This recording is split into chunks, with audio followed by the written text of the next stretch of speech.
When I look at these photographs, I realize that from my 20s to my 40s, we had so many friends. Now I regret that we have lost touch completely or that I rarely see many of them. How could this happen? I wonder whether sometimes they think the same thing. I feel that when I lost Vikram, I also lost a large part of my future life.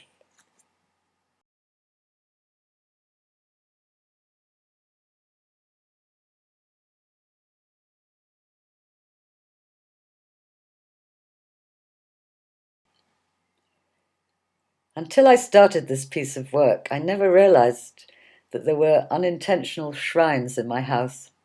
Somehow things just got placed there and stayed. Vikram started to draw shortly before he died. He would have become quite good, I think, had he lived to develop it further. It certainly gave him pleasure.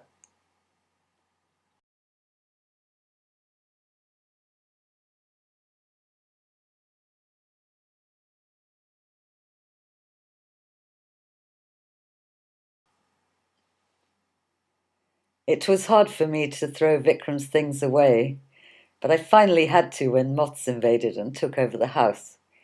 They ate his clothes and quite a few Tibetan carpets that we had collected together in Nepal. I hoped that Tom would be able to fit into his clothes, but he never did, as they were too big for him.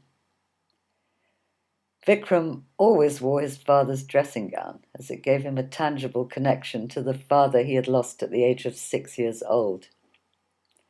It was difficult for him to throw it away when it eventually wore out.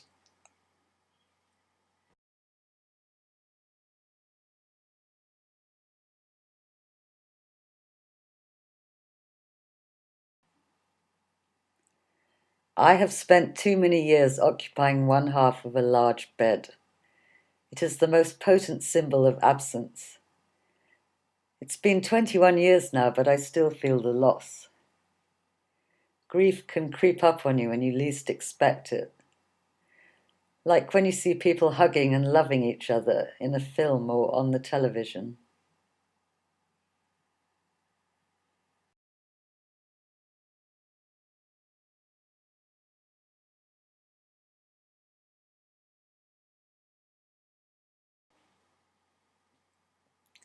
Vikram, my first husband, never gave me an engagement ring.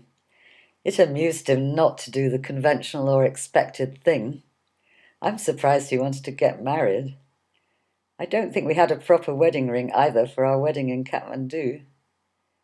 I remember several months later we were in Clapham Junction.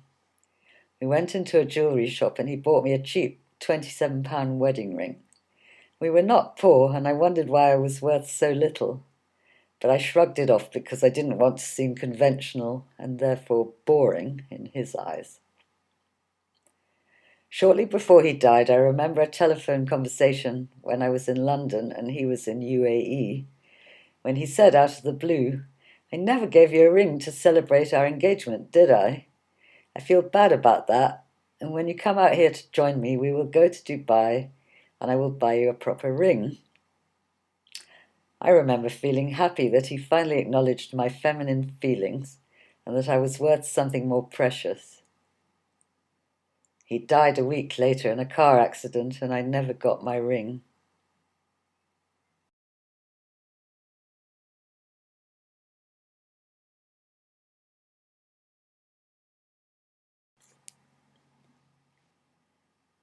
This is what my children, Alexandra and Thomas, said on being asked what my film made them feel. Tom, in a Facebook message from Thailand: "I watched Don't Blink, and without getting into it too much, it made me feel incredibly sad, yet incredibly jealous. Such a full and inspiring life, but with a lot of tragedy, I felt. We can talk about it in more depth in person, though." Alex, in a Skype message from Essex: I'm not actually comfortable doing that. Me. That is an interesting comment in itself. Alex: "It is a very personal thing. Maybe something we will discuss one day over wine when I'm living at home." When my mother watched it, she kept saying, "Make it stop, it's too fast. I want to see the pictures properly," which for me was very relevant to the concept of the piece. My sister's comments focus more on my life rather than any emotional feelings.